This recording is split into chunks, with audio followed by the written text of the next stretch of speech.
It's in the walls. The knocking started from inside the house. Not at the door, not at the windows. From the walls.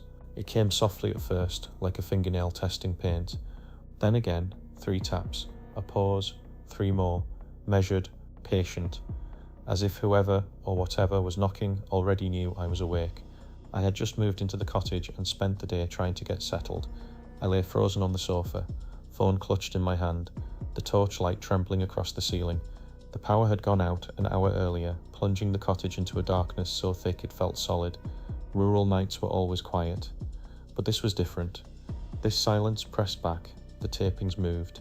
Now they came from the hallway wall, then the kitchen, always closer, always inside. I told myself it was pipes.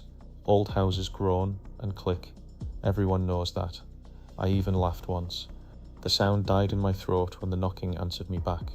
3 taps, a pause, 3 taps. Morse code? I whispered, though I didn't know for what. Help, let me out. My phone buzzed. Unknown number. Don't open it.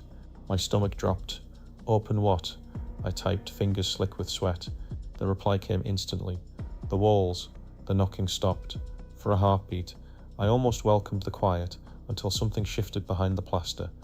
A slow dragging sound, as though hands were being pulled along the inside of the walls, feeling for weak spots. Testing. I bolted for the front door. The handle wouldn't turn. Another buzz. It's learned you're awake. What do you want? I shouted, to the house, to the phone, to whatever was listening. The response was delayed this time. You. The dragging sound reached the living room wall. The plaster bulged outward, just slightly, like a chest filling with breath. I staggered back, knocking over a chair and hitting the wall. A tiny crack from the chair spread across the wall. A shape pressed from the other side, stretching the surface thin. I screamed. The wall split like a broken seal. The plaster peeled back like wet paper, revealing darkness behind it. No beams, no bricks, just a hollow space that went deeper than the house should allow, and something inside growled with a dark satisfaction. I don't remember how, but I was suddenly falling. The floor gave way beneath me, and I was tumbling into endless blackness, the house folding in on itself like it had been waiting for this moment. A roar filled ears, and a flash jolted me. I woke up on the sofa.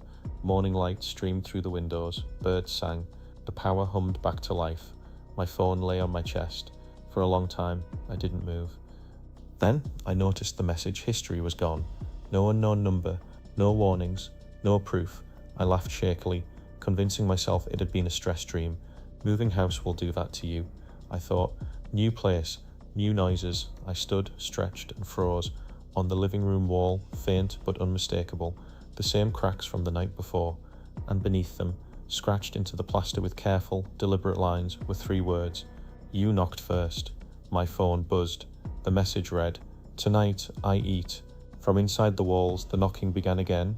Thank you for listening. Like and subscribe to our Tell Me a Story channels for more stories, special genres, and to suggest your own story ideas.